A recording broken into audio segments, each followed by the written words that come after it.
Today, we are in mourning for the T for the AMC premiere of TNA. uh, May it rest in hell. Oh Lord, help us. Well, hello there, everyone. Welcome to the Takedown Troupe review. As I'm trying to fix my hood here, that's a fun thing. But welcome, everyone, and hello. Listen, I'm just gonna put it out there right now. This is not gonna be a fun episode. This is gonna be a rough one.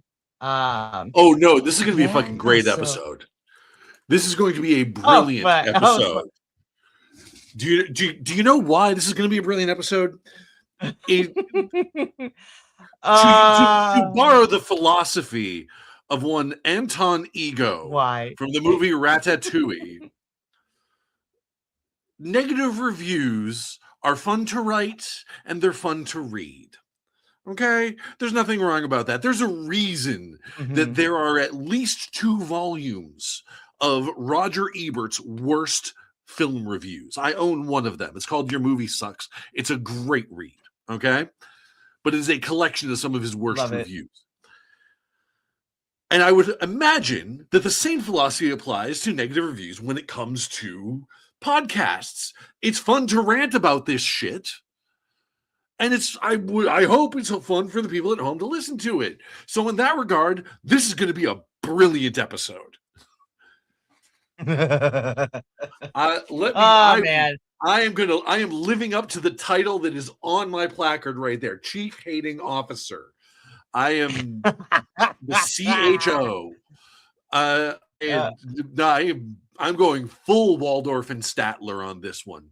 Call me Mike Nelson, because I'm gonna have my 2 bots hanging out with me here, making fun of this shit the whole time. Okay?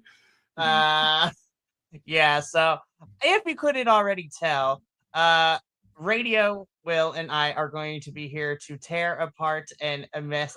I can't word today, but we're gonna be ripping TNA. We're gonna be ripping TNA a new one. Yeah, this was. Oh man, this episode broke my rule when it came to report cards, and I was just like, "Damn, we're barely like 3 weeks into January. TNA, you already got me giving you D's and shit. What the flip?" Okay, and I can't blame you for giving it the D. Anywho, get your mind out of the gutter. But I can't blame you for giving it the grade of a D, because like the matches itself, C-. That's the whole thing. The reason it falls into a D, this was your AMC premiere, guys. Woo. This was your chance with a new audience. This was your chance to turn over a new leaf. And look, I understand. With a new audience comes an opportunity to sort of fill people in on like the details of what's happened recently so that they're up to speed with all of the current goings on. But this was not how you do that, guys. Like,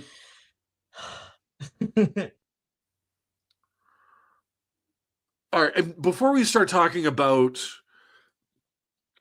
get into this, and I mean, like, this is part of this episode is absolutely going to be talking about the roster issues that TNA is having right now. But let's pull that Band-Aid off. Hold on, because I took notes on this while I was sitting. Oh boy, here we go. While I was sitting watching today, while I was at work, definitely not supposed to be doing other like important day job shit. That definitely didn't have anything to do there, and I listed. So the big news this week was the Rascals, all 4 of them, signing with AEW. And that feels weird to talk about because, like, 100% honesty, that's a pretty good get for AEW. I won't go so far as to call it a great get. It's pretty good. because if they were going to move anywhere, I'm glad they landed in AEW because they would have been wasted in WWE. Mm-hmm.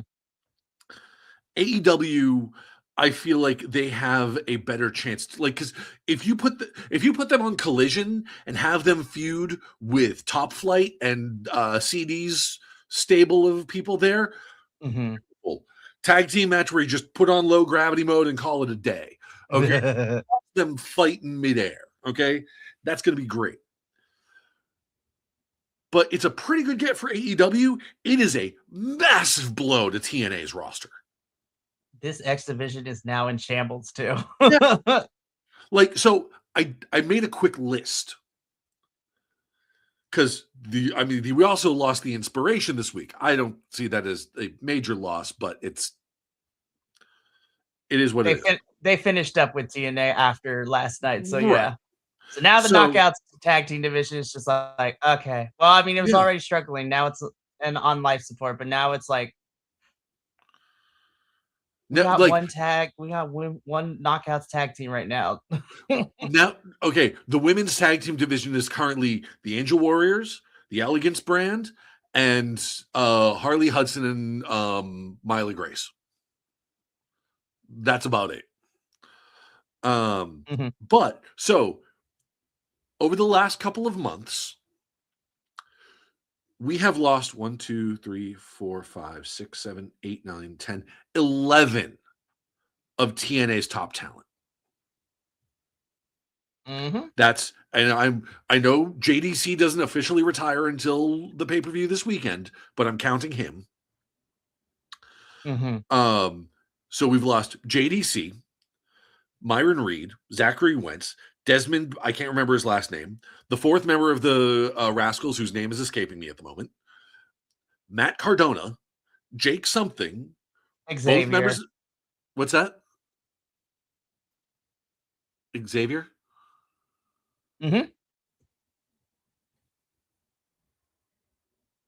Yes. Wait, Xavier what? What about Xavier? Desmond Xavier is his full name. Sorry, yeah. So Desmond Xavier, the fourth member whose name I can't remember, Matt Cardona, Jake something, both members of the Inspiration, Joe Hendry, and Masha Slamovich. Now, I understand Masha was a different circumstance. We still lost her. Okay? And I get, like, don't get me wrong. I am not, put it this way. I understand why she's gone, and I'm okay with it. The moral of the story, though, for this purpose of this list, is she's gone. And who have we picked up since then? Yeah. Bear Bronson, The Righteous, Vincent and Dutch. Yep. So, fun fact, I was looking on TNA's roster page the other day. BDE is officially listed as a member of their roster now, so he counts. Yep. They signed him, I think, 2 weeks ago, I think. Yeah. And after this particular episode, we can now add Elena Black and Daria Ray to the list. We've lost 11, picked up 5. Oh boy. And it's just like, it's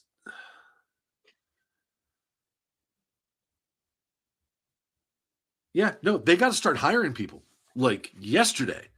Yeah, I'm gonna get more into that, especially when we get towards the tail end of the show, because I sent like a multi-paragraph text message to the boys who are asking because the whole group chat that I have for most of the hosts, we like to, razz each other. And this morning I woke up to a bunch of texts and it was be like, hey, how are you doing? How are you feeling? It's like, I know what you're doing, so fuck y'all. But I was just like, you're not wrong though, and let me tell you why. So it was a good conversation this morning. And then I reiterated it again when I was talking to Will during my lunch break. He's like, this episode sucked. I was just like, yep, I warned you last night. I was not kidding. So we're gonna just get into it, but first I gotta shout out the homie Nick, who is a friend of the channel. Love him. also has his own podcast, him and his wife at the Nick Happy Hour Wrestling Podcast. Their shows are on Fridays, and they like to jump in during our watch along. Sometimes it causes a little bit of chaos, so we love them. Um, just a couple of different things. Rascals, I think, have more value in TNA since there's less of a tag division. That being said, if AEW invests in the tag team division, it's a good move, but I don't trust GK. Yeah. Uh, that's very fair. It's like I said, it's more of a loss for TNA than it is a gain for AEW. Mm-hmm. Um, I hate you, Nick, but yes. yeah, no, that's like, and honestly, like after losing all of the names that they lost already, it's like just buy them already, guys. Just buy them out. Like, we're Make just waiting. make Impact the 4th brand and call it a night.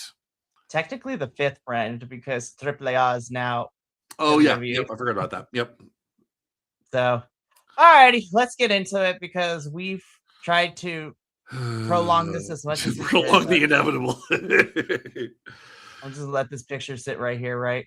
I'm just like, oh man, what a way to start. That you like, it should have been a sign. Well, technically it was a sign, just a sign, when the first thing that happens on the show was a botch. The AJ Styles logo is up on the Titantron or whatever they call it, long enough for the crowd to pop a little bit over, hey, AJ Styles, and then for the crowd to die down. AJ? You coming, bud? So, just like his Slammiversary appearance, AJ comes out. This is the house that AJ Styles built. Let's get crazy. That's it. I'm like, don't do. I was like, TNA, stop playing in my face. I was like, I know the Fed is probably not going to let AJ have a match in TNA right now. And I'm like, why not though? But Yeah. Why like, not? They're man, letting everybody else come over from WWE. I know all the NXT kids are coming over, which I don't mind. And we're going to talk about certain ones. I was like, Oh, now, if a certain female wrestler for NXT ends up with gold, then we're going to have issues. Yep. No, You're oh, going to veto me. It's okay. I love you still. yeah, no, I have thoughts. Guys, we're going to fight on screen tonight. No, I'm just kidding. The funny part is I say that, but I will also agree with you too. Yeah. I was like, I already know it. I was like, this is a personal preference, but I also agree with you. Yeah. But yeah, this was a sign that it was only going to go downhill from here.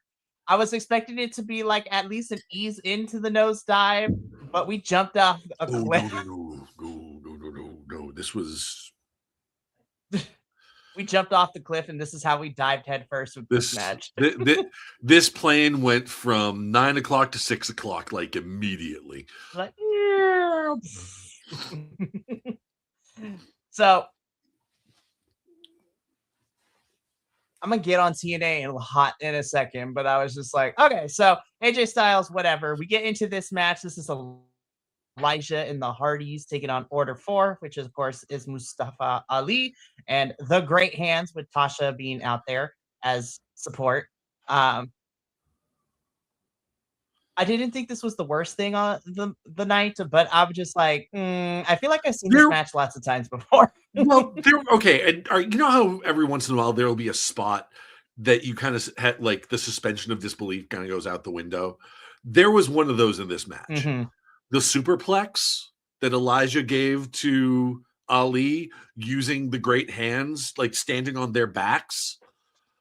Mm-hmm. Do you remember that bit? Like, yep. That, like, I'm sitting there going, like, did they really think this looked cool?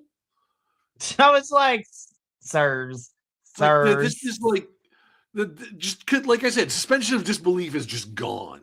Like, as a wrestling fan, I understand you got to sort of lean into some of the absurdity of it. You know, just give more of a reasonable doubt than not. You know, because it's fun. It's wrestling. It's supposed to be fun. It's supposed to be over the top. This one just, what? Why did you think that looked cool? Like, I don't know. Like, I'm Order 4 is very rapidly Order 4 is rapidly getting to like Scooby-Doo level of villainy. And I'm not gonna lie. I mean, I am camp. Please retire the heart. Please retire Jeff and Matt. But like Elijah's not doing it for me either, frankly. And like, I don't know. Yeah, this is just like meh. I Yeah, I mean, I mhm, I like Mustafa Ali as a performer. I really do. But like I said, like the creative that they're giving him and the rest of Order 4 is just it's cartoon villainy. You mhm. know, it's and as I'm sitting here talking about it, I understand why to a degree, especially the way the world is right now and he's playing this kind of politician inspired character. They don't want to make things too heavy and go too on the nose Mhm. by making him this just like patently evil politician. Because we have one of those, you know? Mhm. And like, and I get the nature of them like wanting to put on a show and get people to forget about the problems in the country right now. And to make and one of the things in doing that is making Order 4 cartoonish. And to that, I look TNA square in the eye and say, no balls. You have an opportunity to make Order 4 a really compelling villain right now. Come on, Carlos Silva, get it together. Yeah. Go ahead. Go ahead. Make Ali Trump. Do it. I dare you. Go full gear for with it. Make him that despicable. Make him that much of a monster. And the funny thing is, Radio, I feel like that's where I thought we were going with Ali Yeah. when he had his feud with Mike. Now, again, this was before your time. No, I was kidding. Yeah. But no, literally last year, going into Rebellion, April 2025, Mike Santana and Ali were feuding. There was no title, but Ali was going a little bit darker because he was, talking about Mike's sobriety. He crashed one of his AA meetings. Like he was like putting alcohol in his face and like playing around with it. I was like, ooh, this is some dark stuff. I Yeah. kind of dig that. Yeah. And then after that match at Rebellion was really good too because it was basically a no DQ falls count anywhere match. Mm. So it was nuts. Tasha Steelz went through a table. It was crazy. The great hands were bleeding. Ali was bleeding. Santana was bleeding. And I was like, ooh, Ali, we're gonna I'm so mad. I'm so mad that And we like, wasted Ali and Mike Santana feud because that was so compelling. and I'm not against ridiculousness in wrestling. I like ridiculousness in wrestling. I like comedy wrestling. I like it a lot.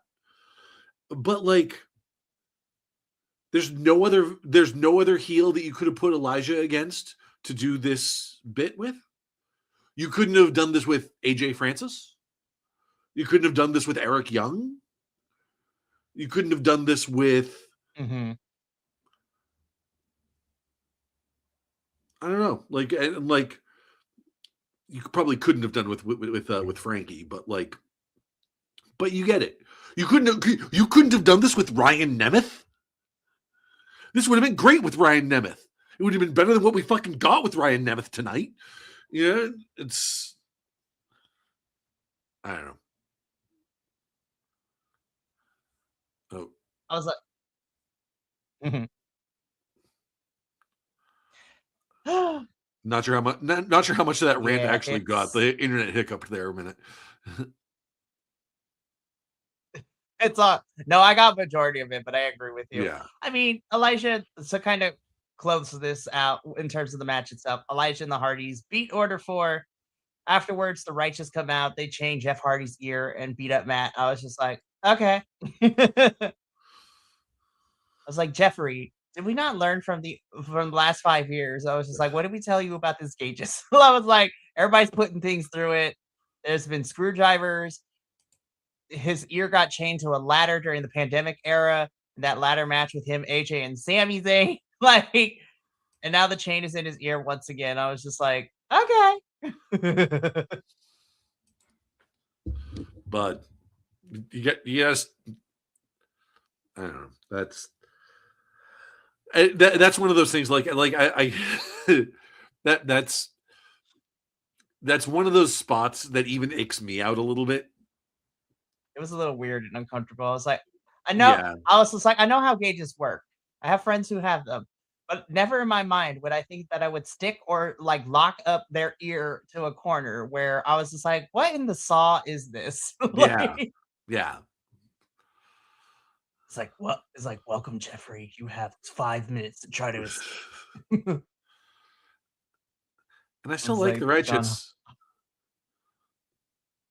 mm, I still like the Righteous. I really hope they do get the belts off of the Hardys.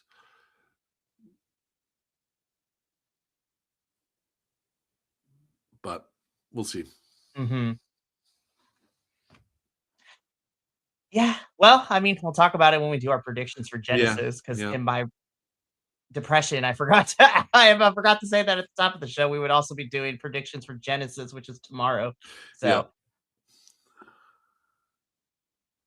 which is going to be interesting. But let's keep going though. Get this out my face because y'all know this is never going to happen. Why are we playing? Why are we Yeah, playing in my face? yep. It's like, don't do this to me. Moving on. Daria, you are the only bright spot in my eyes.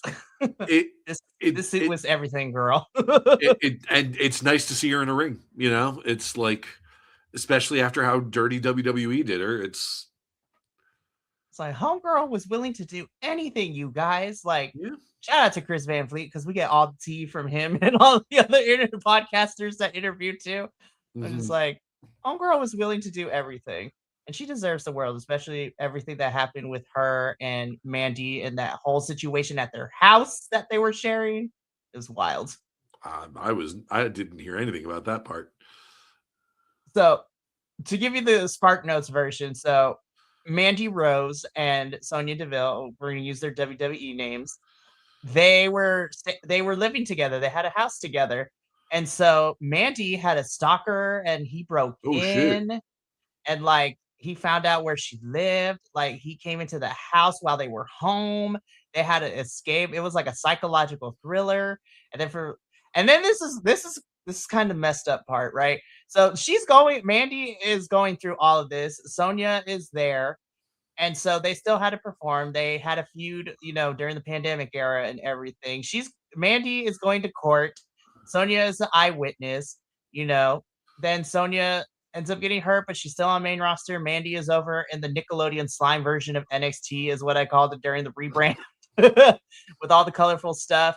She ends up becoming, NXT Women's Champion, and then it's crazy to look at it now because she decided to start some pages. Then WWE is like, nah, we're gonna let you go, girl. And she was still in the middle of the court cases with this too. I was just like, Jesus. damn. Yeah, it was crazy times. And then I was like, ooh, Natalia and Sonya are about to feud, and then Sonya got dropped too. I was just like, I just can't have nothing nice. Like, honestly. It's like, this is a hate crime. I will say, shout out to I Sonya. But anyways, Santino is kind of still depressed, but not really. I don't know. And so TNA management is just like, we're gonna give you like an assistant slash a co-GM, and here comes Daria, and everyone's chilling for her. And then she immediately went into heel GM mode. And I was just like, okay, Daria. She's like, Santino, get it together, stop being depressed. We have a show to run, and I made a decision.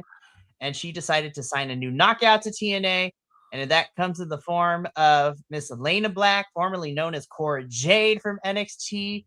And I was just like, I love you, Cora and Elena. I was like, here's hoping that I hope you took the time that you needed because she took a break from wrestling to go get her mind right. She was dealing with some stuff. So hopefully, you know, I want to see her. I do like her. Yeah. So it's just like, and God knows this TNA knockouts division is in desperate need of some new knockouts. That there is a certain degree of irony though to Daria Yep. Ray cutting a promo saying like telling Santino stop being depressed. Anyway, here's our new knockouts champion who has a documented history of mental health issues. I Don't get me wrong. know. Don't get me wrong. I am a depression sufferer. I understand. Like I have nothing but sympathy for No, I for feel that too. Elena and I'm like, girl, me too. I what was she just must like, what she must be going through and what she has gone through.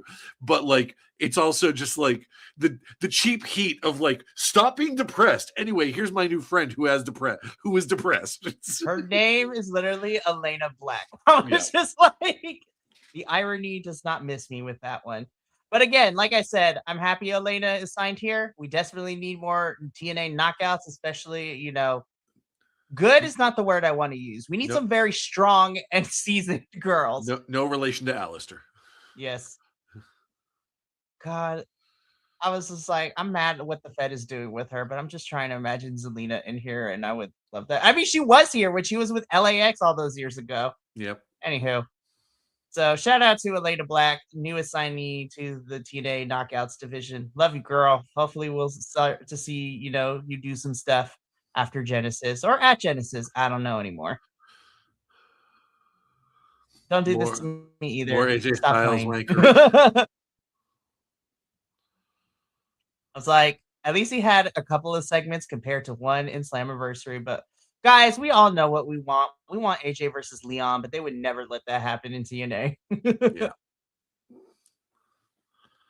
We're gonna wait. We're gonna get there in a little bit because I was just And like, I'm looking at Leon Slater. I was just like, TNA. Now I okay, know good and goddamn well. I was like, why are we lying? Why are we lying?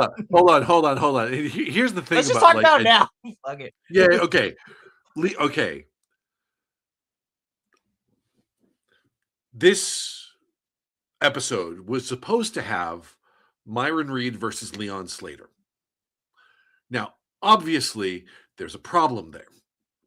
As we discussed at the top of the show, the Rascals signed with AEW. That's not the problem though. It's because WWE basically said like, no, we're taking Leon to Europe with us. That was the primary reason for that match getting pulled. Not Mm-hmm. like evidently Myron even said like, yeah, Yep.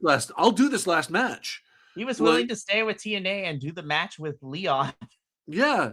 Like we'll finish this out, do one last match, and call it a night for the X Division thing. Like I'm not going to win it. Obviously, I'm not taking the X Division title, the trademark, title of TNA with me to AEW. It's let's round it out. And then WWE is like, no. And see, I have some tinfoil on this. Okay, then I've got a little bit of tinfoil hat going on here on this particular on that particular match. My theory is that WWE got wind of the Rascals going to AEW, and then because they have they're going to get Leon Slater as soon as his contract expires with TNA. There's no doubt about that. Like, and basically the optics of the WWE's next golden child sharing a ring with someone that's bound for AEW, they weren't having that. That is my tinfoil hat. Like it's bonkers, it's stupid, it's tribalist, but that it's still one of those like the crazy conspiracy theorist in the back of my head is like, hey, there's something here. I know it's like they just want Leon Slater for themselves and blah blah blah. But it's I don't know, man. I was like, look, here's the thing, right? I was just like, I'm not mad at Leon. I was like, this kid is getting to live his dreams, and Yeah, that's what I want for him. But absolutely. the politicking of it is some bullshit. Well, it really, really is. It is annoying. And I was just like, I was like, it is. I also agree with the conspiracy theory. I was just like, WWE, you knew damn well Yeah. that y'all were gonna be in the UK for during Genesis, and so you're just like, "Hey, we're gonna take Leon for the UK tour, like for the UK dates that WWE is in Europe over the next like month and a half or so," and it's just like, he gets to perform in his hometown. You know This what it really was for. yeah. To it's the this is it reeks, like, especially after all the counter programming that WWE has done against AEW, this absolutely reeks of WWE sabotage. Yep. But Yep. So I was just like, I don't know why we have this segment right here because y'all know you ain't gonna let AJ and Mike fight either. Now that would be I'd be here for that match, but it would never happen. It would never happen. mhm. Stupid major capitalistic wrestling entertainment promotion. Ugh. Anywho, moving on. Will, why? I was like, it is 2026. Why are we doing stuff like we were back in 2006? Bitch, I was still in middle school back then. What the fuck, bro?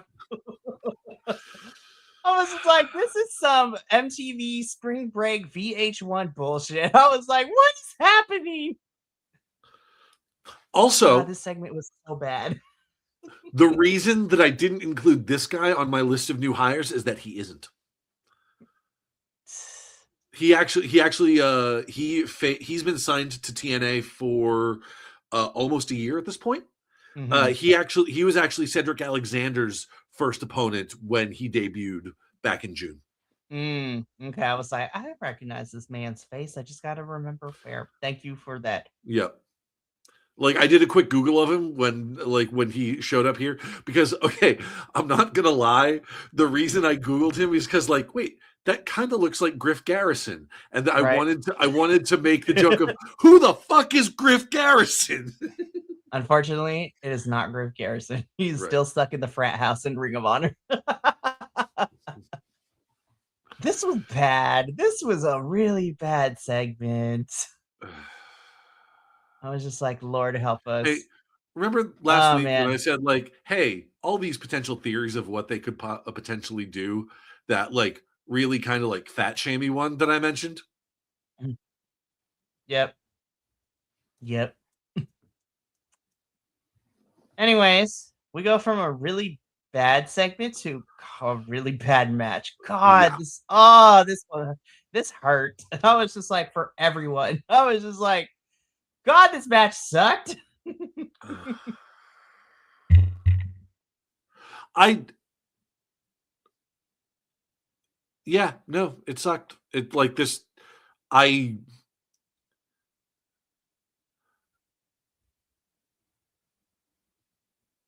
and the inspiration not exactly living up to their tag team name.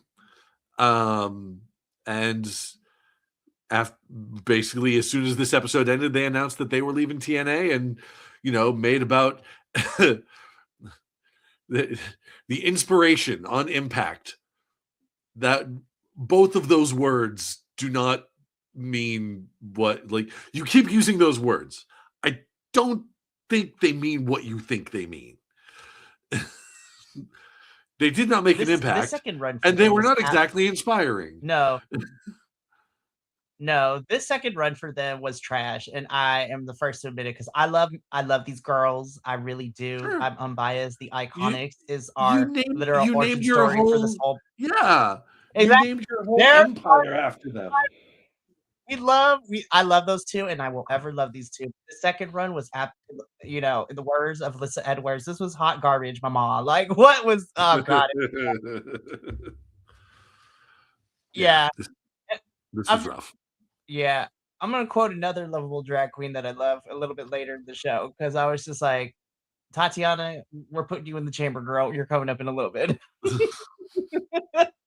But yeah, this was bad. The Elegance girls are now knockouts tag team champs again. And I was like, Again. cool. Again, I was like, fine. And I was like, we don't have a tag team division anymore. Like at this point, like we literally we're bare boning it right now. Like, oh God. Alrighty. I don't want to talk about this no more because this hurts my heart for Yeah. everyone involved. Okay, so hear me out, right? I was not mad at this. I was just like, Oh, honestly, so well, here's the thing. I wasn't mad at this, but I'm going to be mad more when we get into predictions because I'm like, I swear to God, if y'all don't get me wrong, I love Zarya. I was just like, love me some I love me some muscle mommy. But this is where I mean we brought it up earlier, but this is where I was calling TNA out on the bullshit because of let's talk about these visa issues, right? Because oh yeah, visa issues that's what they blame. That's what they blamed for Leon's absence. I And was just like, you I, know, I was like, don't lie to my face. I know where he is now. Danny Luna is a whole different story because I haven't seen her like be anywhere else. So yeah, I was just like, but here's my thing, TNA. You say that it's visa issues, like in the case of Danny Luna. You had a whole fucking month to get this shit together before this preview because all the tapings that we saw for the last 3.5 weeks were all done after final resolution at the beginning of December. and not for nothing, guys. Like by claiming visa issues for both Danny Luna and Leon Slater, Not to mention your Canadian talent too, did minus Eric Young, because I was just like, no Jody Threats, no hometown man. Like all the Canadians were also not on the show either. like wait, did you guys really just sacrifice Danny Luna to cover your ass for Leon Slater to cover WWE's ass for you? I was like, what the fuck? I was just like, this is insane. But you know, Santino comes out with Lane Lee and Zaya Brookside, you Yeah, know, well, tell the that's like Canadian talent wasn't here. British talent. Wait. Hold on. British talent was here. Indy Hartwell was fine. Lei Ying Lee was fine. I was like, I mean, I was granted, like, I don't know what their citizenship status is, so I don't know if they need a visa or not. But like, I know Indy and that I was just like Indy, Australia. I was just like, she's fine. I mean, Landy is fine as your first, like, you know. Anyways, but coming into this, Santino's like, there's visa issues with Danny Luna, so our knockouts champion is not facing Danny at Genesis, which I was like, bummer, because I was just like, I was looking forward to that match. So then you know, we have the team of Zaruka, so Sol Ruka and Zarya come out. And so I'm like, okay, I like these girls. I really, really do. Um, I'm I actually swear to fucking Christ, if they put the TNA Knockouts belt on another fucking NXT wrestler, I'm gonna riot. no, and that's what I'm getting at because that's I was gonna wait until predictions, but I'll get that right now because I love Sol Ruka and I love Zarya, and I actually am not mad. I wish it was Danny Luna, but hey, Zarya is another muscle mommy that can fight, you know, our champion, and I'm here for it. On paper, I'm still excited. However, dot ellipses like semicolon. If Zarya walks out as TNA Knockouts champion, I'm gonna pull a New Jersey Housewives and flip a table. is Papa Oso going to the pay per view? He is going to Genesis. Okay, He is aware of the changes that has happened. I'm sure he's gonna have a fun time, but I will probably be getting some text messages if certain results happen. Papa Oso, if you're watching this, please, you know that the classic sign from the ECW one night stand: if Cena wins, we riot. Can we Mm-hmm. get one of those? If Zarya wins, we riot. It's And I was just like, if why? NXT keeps stealing our shit, we riot. I'm just like, ugh. Here's like, okay. I mean, everyone's a little bit different. I don't mind NXT folks coming over, especially if it's the women's division, because Lord knows NXT has a lot of talent to win it and they don't know what to do with. And that's the unfortunate bit. So, like, Soul and Zarya is fresh take because I was like, okay, these girls are actual substance. No shade to the Fatal Influence girls that we got last year, but I was like, they are not on the caliber. But at least we have, I was like, I consider Soul Ruka and Zarya some pretty top women in the NXT division. But I agree with you. If Zarya walks out as Knockouts champion, we're gonna fight. But this whole segment made me mad because of that possibility, and then TNA absolutely lying to our faces about Leon Slater, but also made me mad. I'm like, you had a whole fucking month to clear up these visa issues for your Canadian and your UK talent. Indies, Australia, like Indies, fine. our Knockouts champion is fine. Zaya's fine, let I remind you too. So I was just like, what the hell happened with everybody else? What we do? I know he's not international, but I was like, Macklin was also not here for this show. I'm like, I get that he lost last week, but like, where is why is Macklin not on the okay. show? And that's I'm not sure if I think we sort of skipped over one of the promo bits that made me the maddest. Let's talk about it. First of all, there was the Ryan Nemeth thing. Like Ryan Nemeth's bit about like getting into it with the AMC actors that are, in the audience. Once again, I get it. You're trying to cross promote on AMC. That's nothing new. I'm fine with that. But bro, a low blow, trying to hop the barrier and low blowing yourself. I was like, what is this, amateur hour? Like this, that would have been called hack on mystery wrestling. All right. On this Sunday, I'm looking forward to that one. Fucking right. Review next Thursday. Shameless plug. Yeah, that would have been called hack on mystery wrestling, and this is TNA. Don't get me wrong, I love mystery wrestling, but they don't have the budget that TNA does. The other thing that really made me lose my shit, TNA, really important question. This is your debut episode on AMC. Why are two of your top heels in the goddamned audience? Lord help us. I understand. Over the weeks, we have Eric Young, not like his current gimmick, the whole cleanse thing, not in great taste. We get that, okay? But AJ Francis, though. AJ Francis, kind of a polarizing figure amongst us here on the Takedown Troupe, and I get that.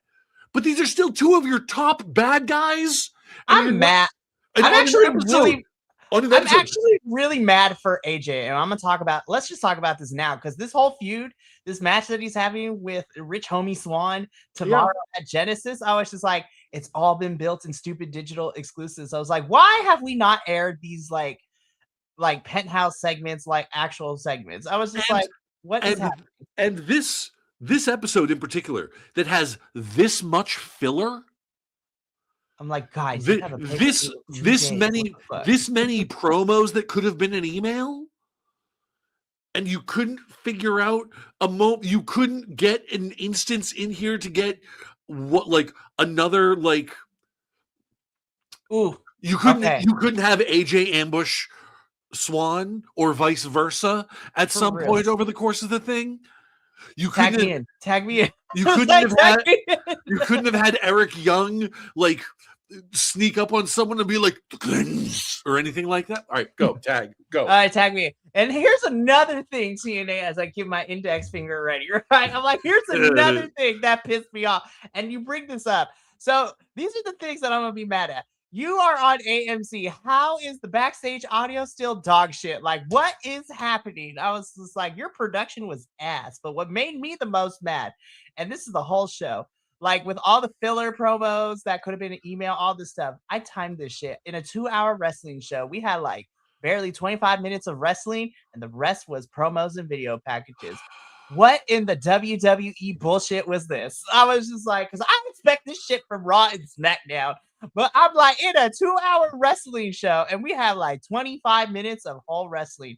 This, I was just like, total nonstop action, my ass. I was It is as I called it the first couple of months into me being on the show, total nonstop ass. I was just like, this was some bullshit, but we got to change because Danny Luna cannot compete. So it is going to be Zarya versus our champion at Genesis. On paper, I'm still excited, but I swear to God, TNA, Carlos Silva, I was just like, I swear if something happens, I was like, I know you my peoples. because us brown folk got to stick together, especially in authority roles. But I swear to God, if you make this decision where Zarya becomes the new TNA Knockouts World Champion, sir, I'm gonna have to revoke your quinceanera card. You are not invited. I was like, you are not invited. I was like, you aren't one of us. You are. I was like, we're revoking the brown card. I'm sorry. I was just like, what are we doing? Anyways, let's keep going because we still got still a lot of other shit we gotta do to talk about. Yeah. Speaking of promos that could have been in the email. See, here's the thing. I didn't like this promo, but also this crowd, I was like, I'm actually pissed off at you. I was like, fuck y'all. This crowd sucked. I was just like, God, you were awful. You know what? Shout out to JDC though. I was like, he kind of was able to navigate it a little bit and got the crowd a little under control, but the crowd's gonna be the crowd. It is what it is. But I'm like, the match itself, I'm like, we're just gonna wait till Genesis. We move on with our lives. Like, I was like, I do not care. Yeah. I was like, moving on. Edwards, your face tells me everything I need to know too. Pretty much. Moving on.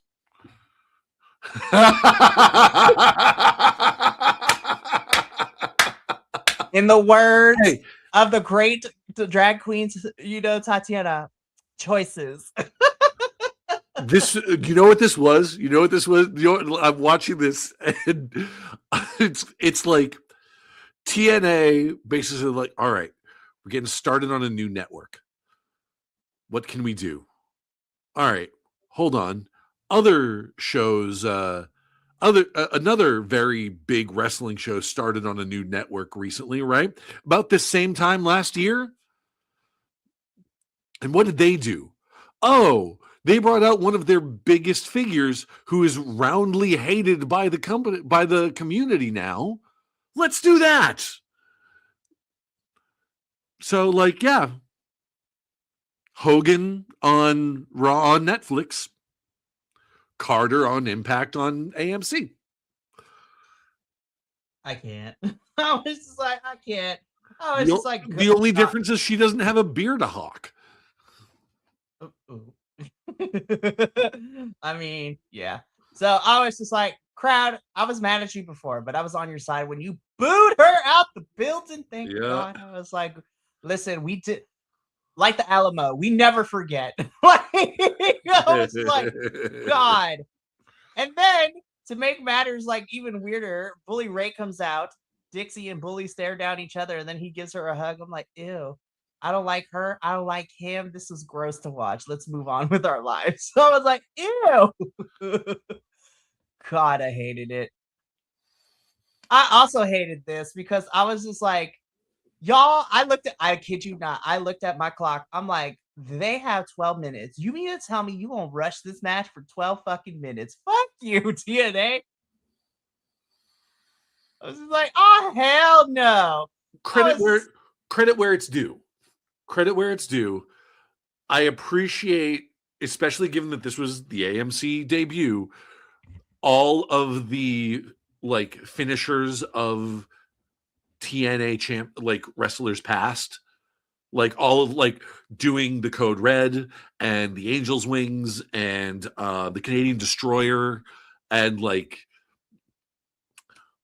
all of these nods to other, past TNA big names, that was pretty cool. I will give them a golf clap for that. You kept your D from becoming a D-. Mm-hmm. But like 12 fucking minutes. I was like, what? So I want to run this. I want to take you on a journey, right? So Mike Santana, you are a better man than me. Because if I was in your shoes and TNA pulled this bullshit with not just this episode, but the bullshit that they've been pulling with you since the summer, I would have like not resigned. I would have gone somewhere else. I was just like, now, Mike, I know you left AEW of your own accord. You faced your demons and you were signed to TNA. I am happy you're on my screen because Lord knows somebody needs to put some Latin talent and Latin world champions on my television screen. And like, honestly, they were never going to give him that same kind of push in AEW. No, exactly, which I was fine with. I was just Yeah. like, that there's too many people in that roster. I still believe that. I Right. love Oh, yeah, AEW, yeah, but that's absolutely. always been the issue. I was like, we had too many people on this roster. But when you came to TNA like a year and a half ago, and I was excited because I know you, I know your work, LAX, you got the history with TNA anyway. So I was just like, listen, and you're Puerto Rican too, so I gotta support my Boricuas out here. Mhm. But again, you are a better man than me because let me take you on this journey. So Trick Williams beats Joe Hendry back in May of 2025 at NXT Battleground to become TNA World Champion. Over the course of 2 months, Trick Williams is terrorizing NXT and TNA by doing some bullshit, is what I'm going to call it.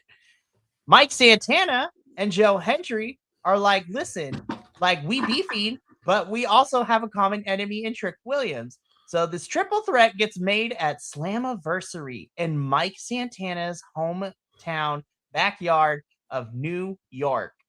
And so I was like, perfect, Mike Santana.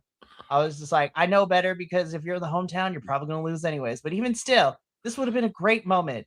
Nah, you had Mike almost win. Trick Williams pull some bullshit and pins Joe Hendry. And then you have Trick Williams cuck Mike Santana all the way to October for him to finally win that championship at Bound for Glory. I feel like we waited too long for that one. You should have had Mike win at Slammiversary. And to add insult to injury, if I may, and you're going to have him lose the title in his hometown of New York, this New Yorker, and then you're going to let him win it in Boston? I say this as a Bostonian. I know the heat there. I know the rivalry. Really? Everyone in that arena was like, it's the high pitch for me. Like, we're here, like, yeah, way to go, Mike Santana, finally winning the champion. But everyone in that arena was like, but he's from New York. There's some craziness. Oh, but we keep going because Mike Santana wins at Bound for Glory. Then we have no TNA shows for a whole ass month. We got nothing but clip shows and the Thanksgiving special. Then we come back like 2 weeks before Final Resolution. And I'm just sitting here. I'm like, okay, we're back on TNA TV. Like, let's see what happens. You know, it's the live show, so it is what it is. You know, we're gonna get the overhanging shots of people. Mm-hmm. So it's like, whatever. Mike Santana is having a match, and I was just like, oh, this should be fun. The B Squad of Evolve come down and beat him up. I was like, what the flip is this? Frankie Kazarian comes out, cashes in his shot, and beats beaten down Mike Santana to become TNA World Champion. And I'm just sitting here, and back at that point, I was sitting there. I was just like, oh, I swear to God, TNA just hates success. So I was just like, 30 days as champion, no TV, first title defense. This man used to take the title off of Santana. I was like, just what? Okay, Genesis better have like some mind-blowing surprise starts or something, like debuts. Put it this way. It's literally called Genesis. It's literally called Genesis. It's the first pay-per-view since the AMC show, and it's the beginning of the year. It's like, put it this way. If you don't you better this thought literally just crossed my mind. You better bring in someone like Chris fucking Jericho, who is still trying to find a home somewhere in the wrestling universe, to be like, all right, yeah, no, like it better be someone like that like it needs to be Chris Jericho or like one of the biggest names on the indies to like, and I.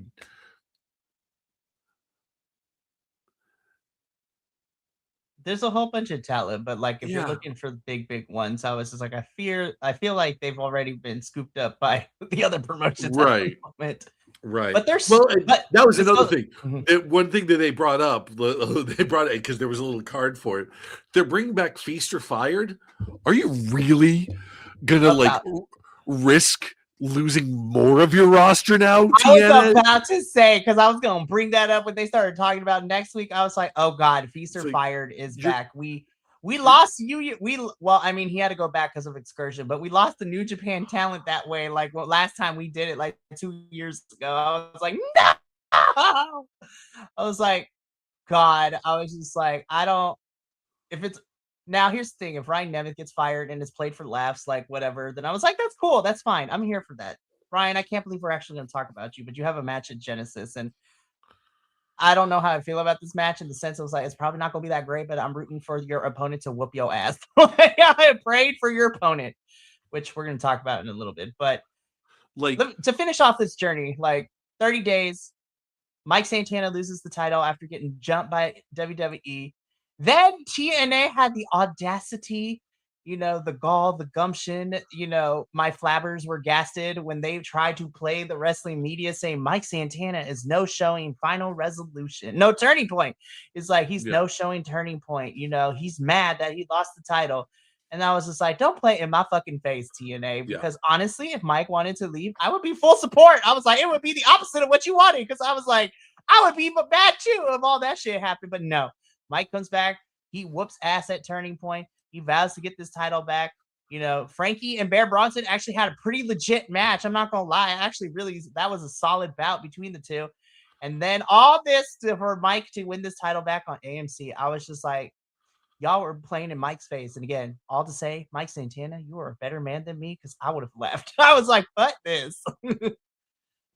Oh, but don't get it twisted though, because we're going to talk about Mike because he has a match at Genesis and some bullshit. And I was like, I swear to God, TNA, if you pull some bullshit again, we're going to fight. We're going to fight. So, Mike Santana is your new TNA World Champion. And let's see if he can hold on to it for more than one episode. For reals. Like, not even 48 hours.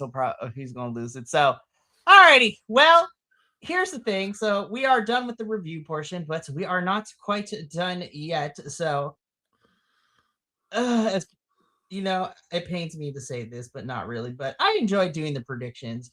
But this card is some fuckery. the card is basically the same show that we just watched.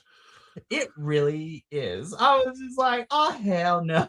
This is like we had a lot of changes. This was a 2-hour ad for this pay-per-view. God, it was so rough. All right, let me send it to Will, and let me send it to Will too, so he gets this. All right, here we go. Right, let me get this open. So we have a lot of changes from this episode that is leading us into what we are getting for Genesis. Also, I happen to be scrolling the internet as well, so this is not on the predictions form, but we can talk about it and I can add it and write it down. But I already know the result, what's going to happen. So Santino made a new match like as of 10 minutes ago for Genesis.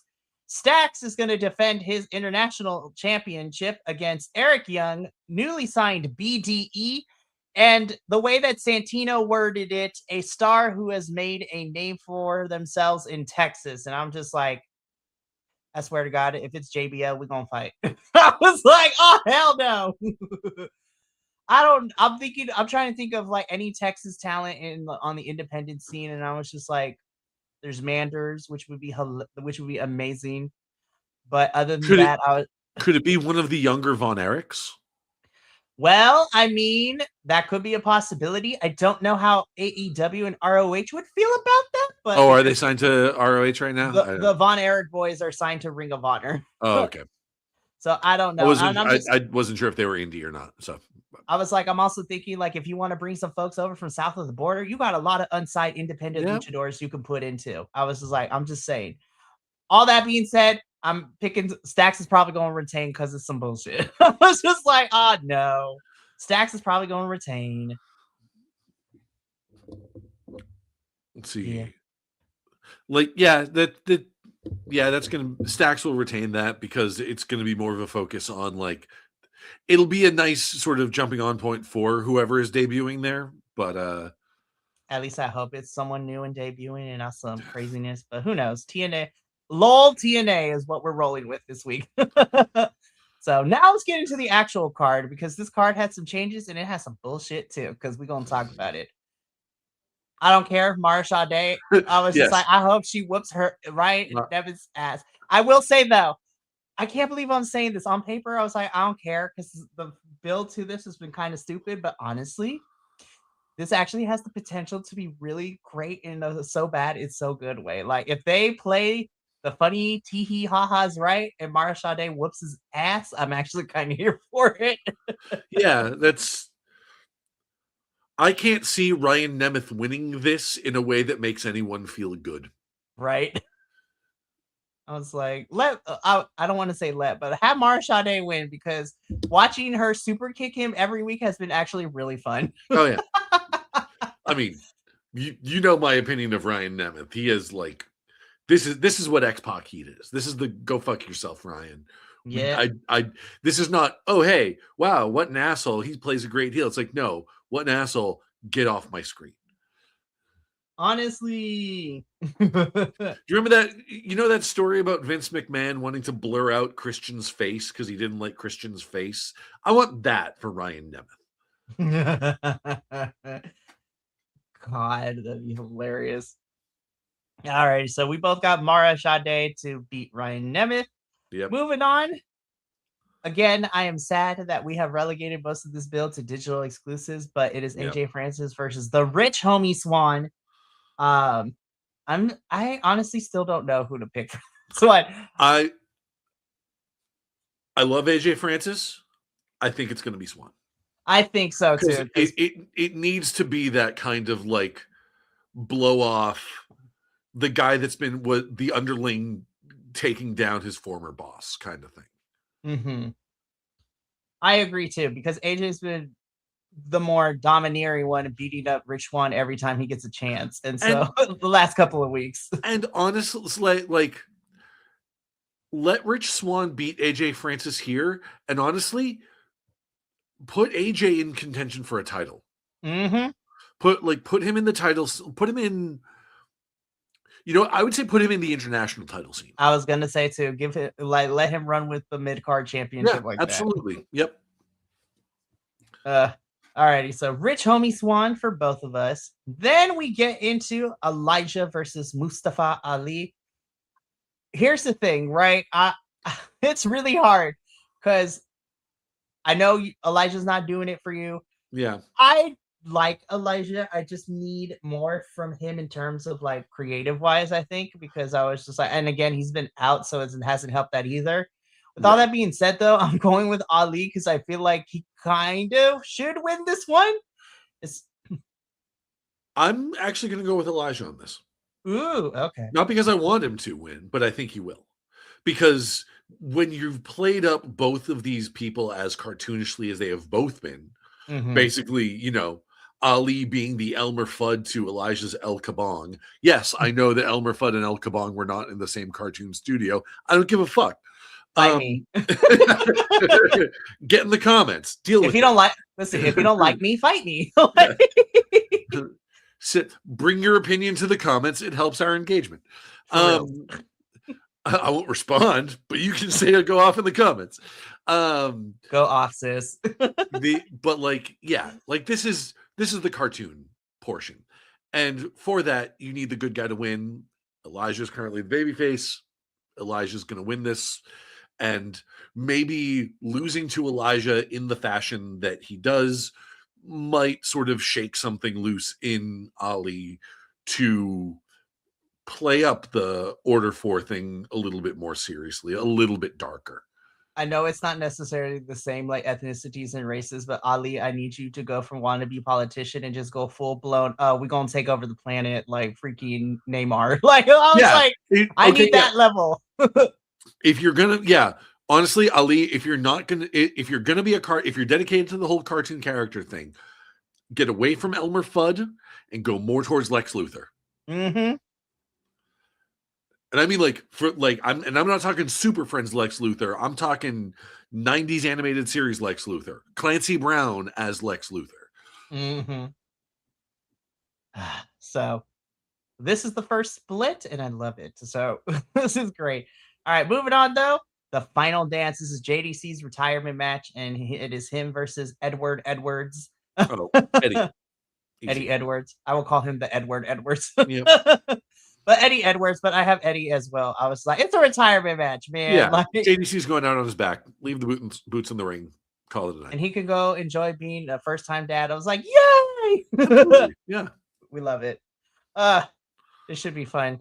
I'm not ready for the Eddie Edwards, Edward Edwards to cry. Because everyone's gonna start crying. I already know it. My only complaint about this match is that because both of them came up through the Massachusetts scene, I mean, Eddie's whole thing is finishers, the Boston Knee Party.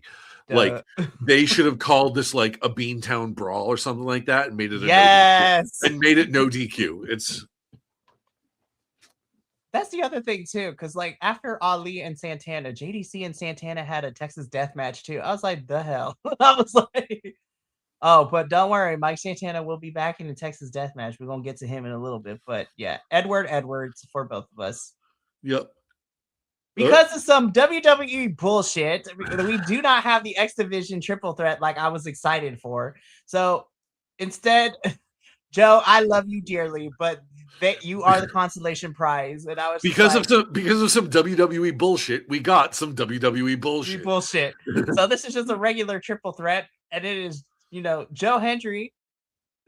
At least if you're gonna do this, you should like make this a number one contenders match then for the X Division Championship. No. If you're bringing Joe Hendry in for this, then you need to make this a comedy match. This needs to be full meme.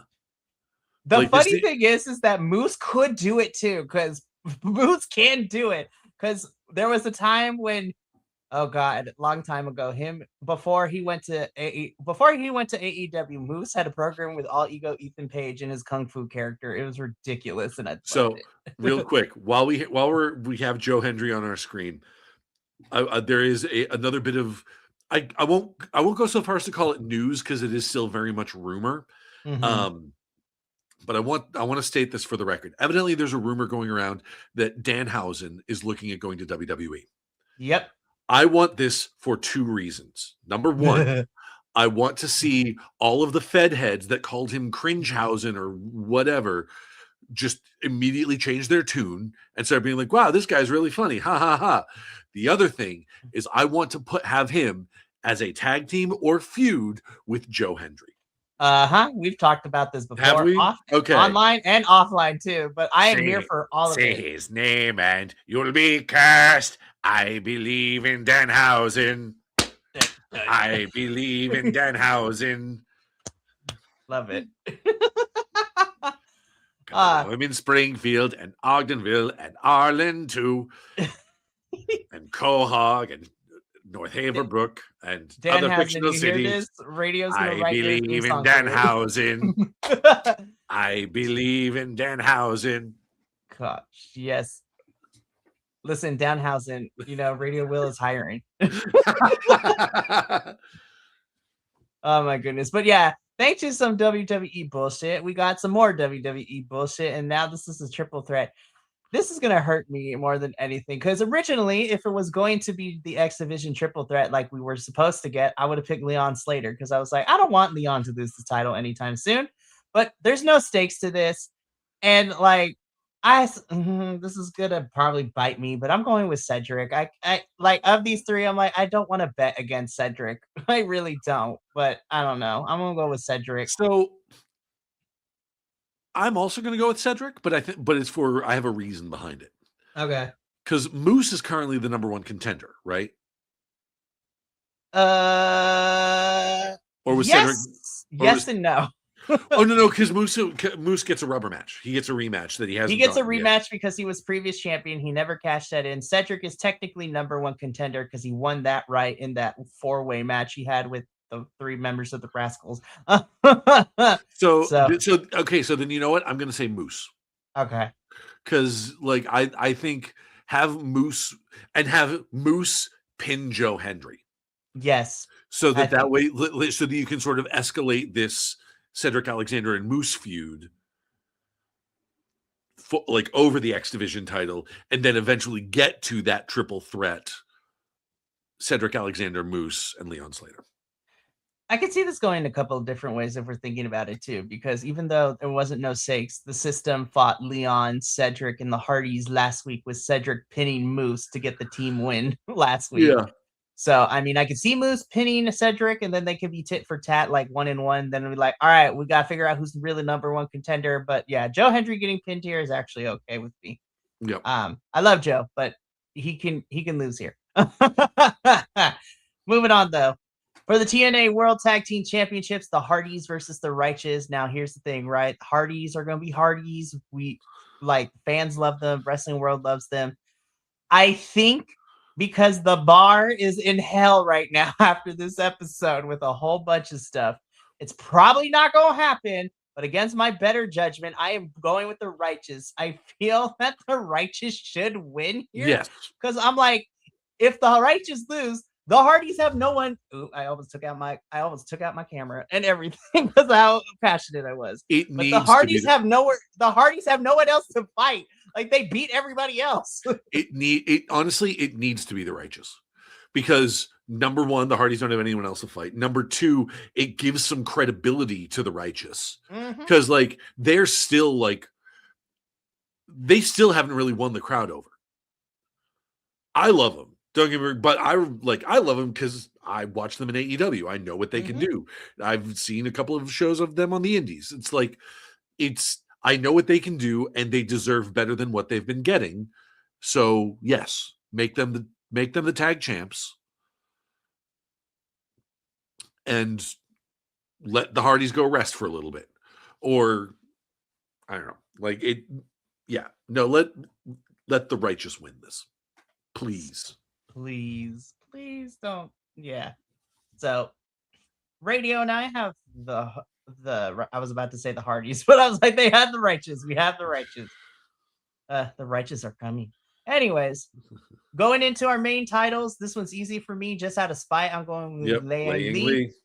I still think on paper this should be a really solid match, but I love Zarya, but she don't need to win this championship. It'll be no doubt about it being a good match. Like this is one of those ones. It's like the match is going to be great, but if this particular outcome doesn't happen, Carlos Silva, don't fuck this up. I'd like T and I are going to have the breakup conversation.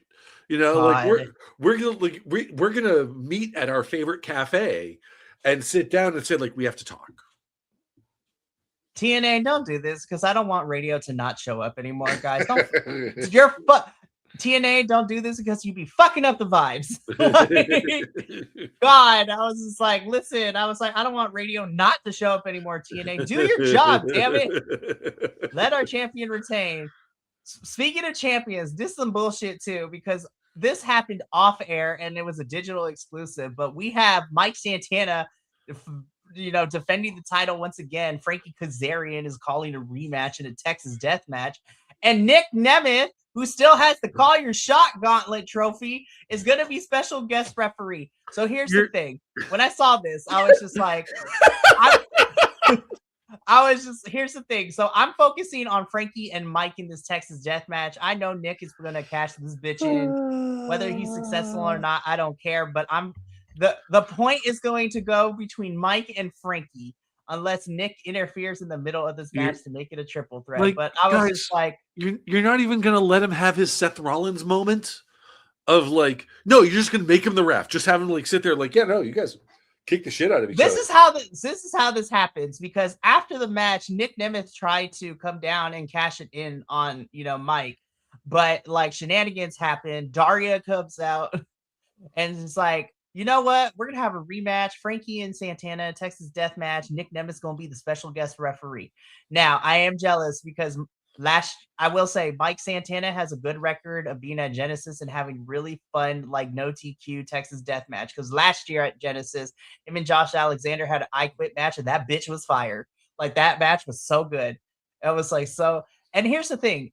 I don't think this match is going to be bad, but I was like, damn, y'all. I was like, there's the possibility that Mike Santana won't even hold this title for less than 48 hours, which is some bullshit. All that being said, I was just like, listen, I'm not going up against my Puerto Rican brother. I'm going with Mike on this side. Well, Here's the other thing.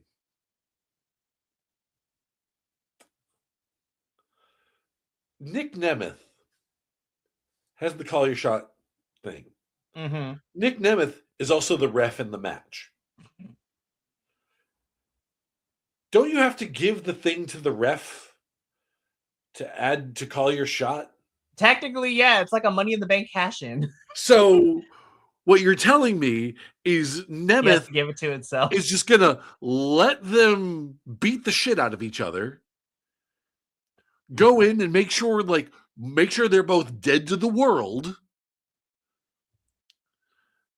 And then when one of them wins, yep, there you go. And then he just kind of goes under the ring, picks up that cup, like, yep, nope, I got it. And I'm still wearing the ref shirt. Come in, cover, fast count, call it a day. This is gonna have some tomfoolery and fuckery. Yeah,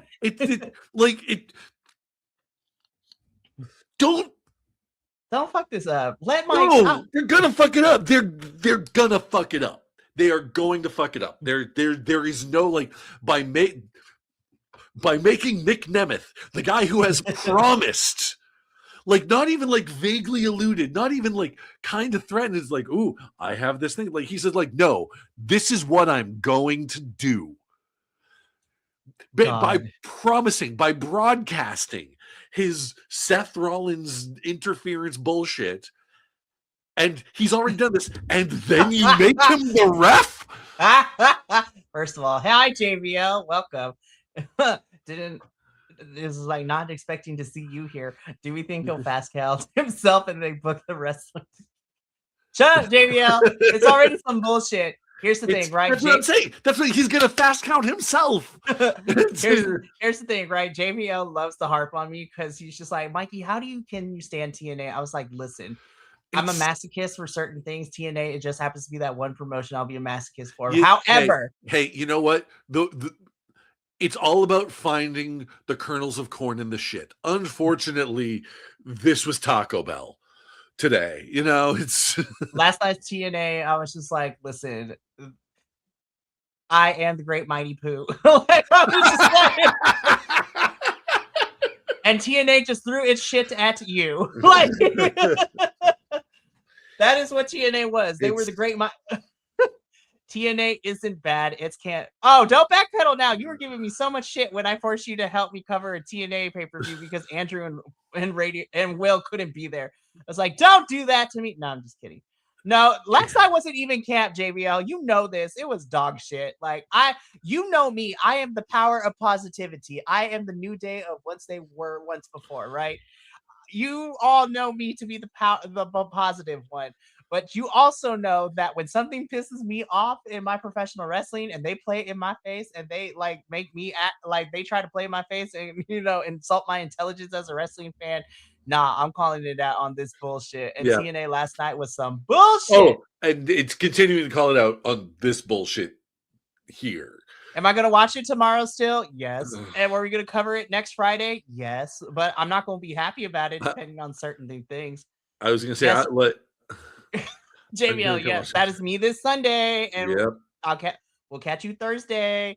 God, I got to figure out who's going to be on that panel because there are 8 of you bitches in that show. So we got to figure out who's doing what. I was like, so many people want to do mystery wrestling. I'll probably just run the What does it say? What does it say about the wrestling landscape that everyone in this particular wrestling podcast empire wants to cover mystery wrestling? And when it comes to TNA, you're like, please come. Please, can you please watch this with me, please? So I got very lucky because obviously other Papa also Will and myself we're always going to watch TNA. That's the whole thing. And then JT, his work schedule is just kind of fucking up the vibes, but hopefully that changes so he can be back with us. He's still watching and he'll still text me. And then we picked you up on our roster too. So I'm sorry, but I'm also glad you're here. So that is our predictions for Genesis. Tomorrow night's gonna be some bullshit, but honestly, we're still gonna watch and cover it because Genesis is tomorrow night, and I've always been more of a Super Nintendo kind of guy. I am excited though for Papa Oso because he will be in the building once again. Yes, we love you too, John. I love you so much. Mwah. So I will see you Tuesday for AEW and Thursday for Mystery Wrestling. Also, when everything feels better, we will also do our Lucha Libre ceremony once you get those masks made. Right.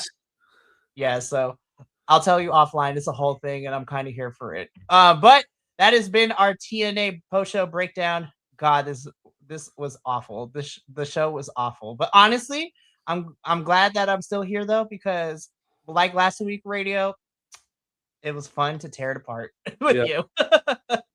So uh and that's what wrestling is, kids. You take the good, the bad, and the ugly, but it is about the friends you made along the way. Well, it doesn't matter. Like yeah, you're right. That's what it is. It's because when it's good to celebrate it with your friends. When it's bad, it's good to tear it apart with your friends. Yes. And when it's ugly, we all cry together. I'm just kidding. No. So that is going to be it for us tonight. And technically, that is it for the rest of this week. So BC WrestlePod will be taking its, weekend break because we don't really do too many weekend things, as I say this now. And then I'm looking at the next few months and I'm like, oh. But we are taking Saturday and Sunday off to reset and recuperate. But don't touch that dial because next week is chocked full of everything. Guys, we have a full week next week. It's going to be insane. So on Tuesday, we are back with the AEW post-show breakdown, where we are covering Maximum Carnage Dynamite and Maximum Carnage Collision, which is happening tomorrow. Can't wait for that. That's going to be great. Then on Wednesday, of course, it's the double header of NXT and CMLL, which I'm super excited for because NXT is always hit and miss, but Lucha Libre in Mexico is always never going to disappoint me. Then on Thursday, yes, we are actually having a Thursday post-show breakdown. It is the Mystery Wrestling 21 post-show breakdown at 6 p.m. Pacific, 9 p.m. Eastern, because, listen, I need a good laugh. And we are in Cardiff, bitches. Mystery Wrestling is going abroad because we are in Cardiff.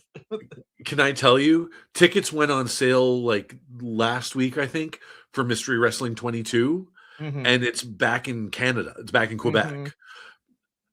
I am so annoyed that it's like 2 weeks before PAX East, which means which basically said it's like my ability to afford going to it is just got shot in the face.